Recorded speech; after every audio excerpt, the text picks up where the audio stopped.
used as Shokk Attack ammunition.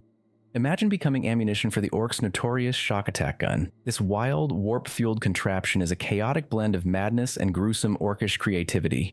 Originally, the Shokk Attack gun was designed to teleport snotlings straight through the warp and into the heart of enemy lines. It is a heavy, clunky beast, decked out with spinning saw blades, grinding cogs, and a hodgepodge of random bits jutting out at all sorts of crazy angles.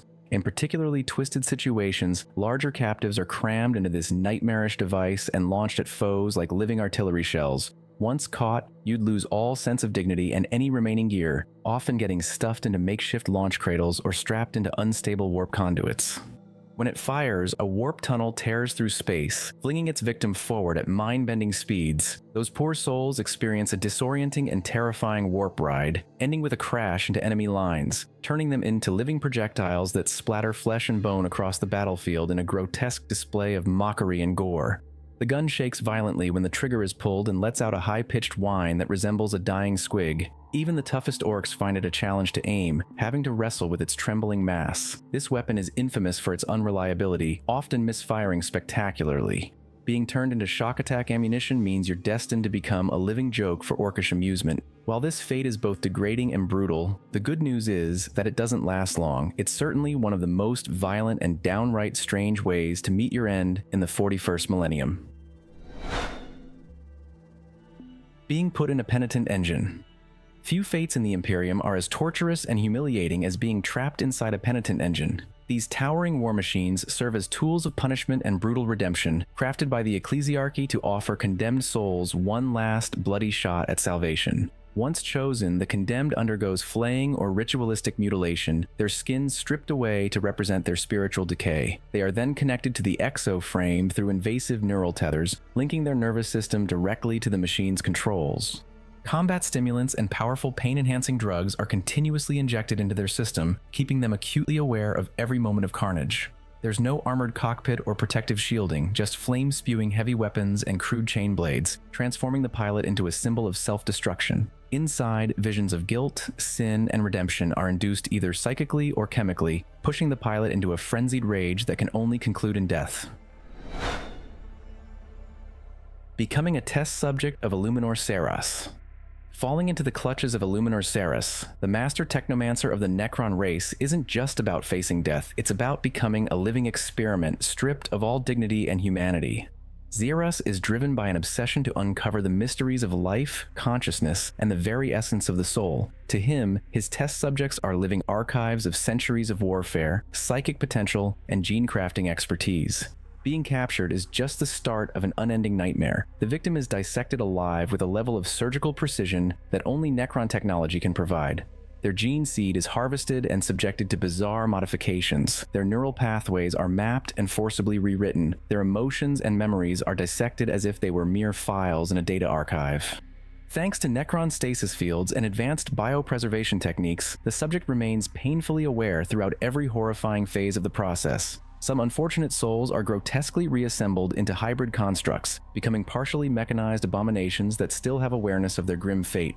Others find themselves trapped mid-experiment, locked in stasis within glass-like crypts, frozen yet alive, denied even the comfort of death. This is clinical horror at its finest, an eternity spent as nothing more than a puzzle for an alien mind that knows no mercy. It's a relentless cycle of endless dissection and the terrifying possibility of becoming a hybrid monstrosity. Being inserted into a Helbrute. A Helbrute is a grotesque imitation of a loyalist dreadnought. While dreadnoughts serve as honored resting places for fallen heroes, Helbrutes are nothing more than prisons filled with eternal suffering and madness. When Chaos forces stumble upon a mortally wounded Astartes, they don't offer him peace. Instead, they might decide to doom him to a horrific new life by merging his broken, bleeding body with a demon-infested war machine. Flesh and warp energy blend into a nightmarish creation. Inside, the victim is painfully aware. His shattered body is tethered to the machine's core, seeing through corrupted optic lenses, hearing through warp-tainted vox channels, and feeling every jolt and impact. The mind quickly unravels under the pressure, driven to insanity by endless solitude and the terror of inhabiting a body that no longer belongs to him.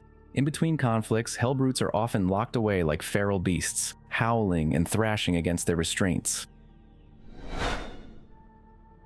The Flayer Curse.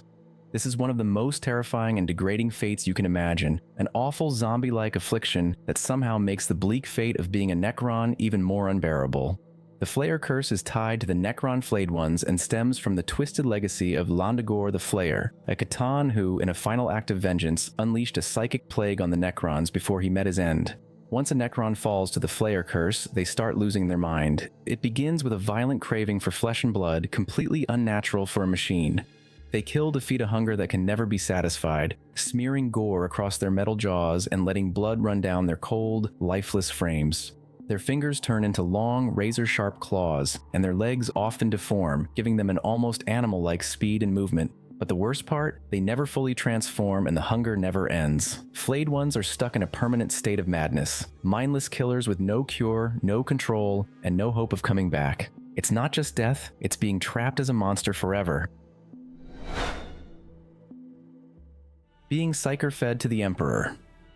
In the grim darkness of the 41st millennium, the Emperor of Mankind clings to life through the Golden Throne, a failing life support system that requires an unending supply of Psyker souls to keep his broken body and immense psychic power alive. Every single day, at least 1,000 Psykers are sacrificed to the throne, their souls consumed to fuel the Astronomicon, the psychic beacon that helps Imperial ships navigate the vast emptiness of space. By the late 36th millennium, the demand for these souls had skyrocketed, with tech priests needing 4 times the original number of Psykers to keep the Emperor's flickering light from going out.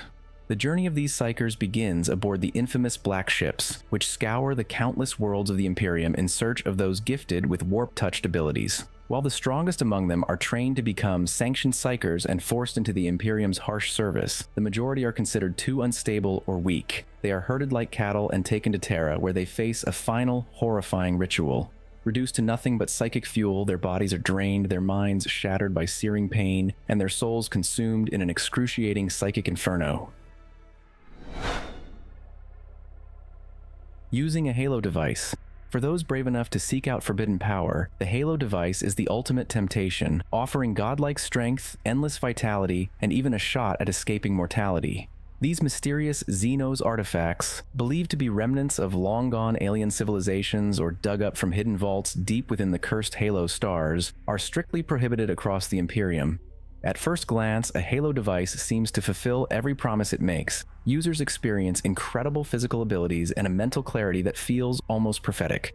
But these gifts come with a terrifying price. As time goes on, the user's body starts to distort in grotesque and unpredictable ways. Their organs may wither or vanish, replaced by strange new tissues that grow without rhyme or reason.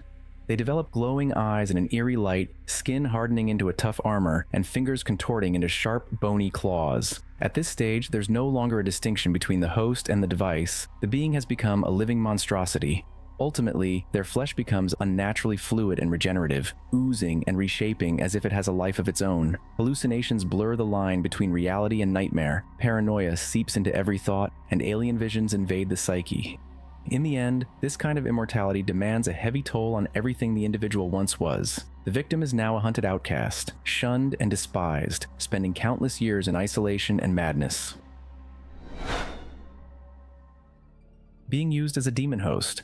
Among the many horrors that haunt the galaxy, becoming a Daemonhost stands out as one of the most terrifying fates imaginable, especially for those who possess any psychic sensitivity or a deep connection to the warp. This ultimate violation kicks off with a grotesque ritual, a blasphemous ceremony that involves corrupted sigils carved into flesh, sacrificial blood offerings, and the infusion of warp-saturated energy meant to tear down the barrier between real space and the immaterium. As the ritual unfolds, the victim's soul is brutally shackled and thrust into a psychic prison within their own body. Their mind remains fully aware, forced to witness the horrifying moment when a demon burrows its way into their being, seizing complete control. The transformation distorts their form beyond recognition, and the host often levitates, speaks in strange tongues, or erupts with raw psychic lightning, a chilling reminder of their newfound unnatural power. Inside this monstrous shell, the original soul is trapped forever, tormented endlessly. Each moment becomes an unending psychic scream, resonating in silent agony. The host cannot die in any conventional sense, as the demon keeps the flesh alive through sheer warp sorcery. Thanks for watching until the end. Click here to check out another video and see you in the next one.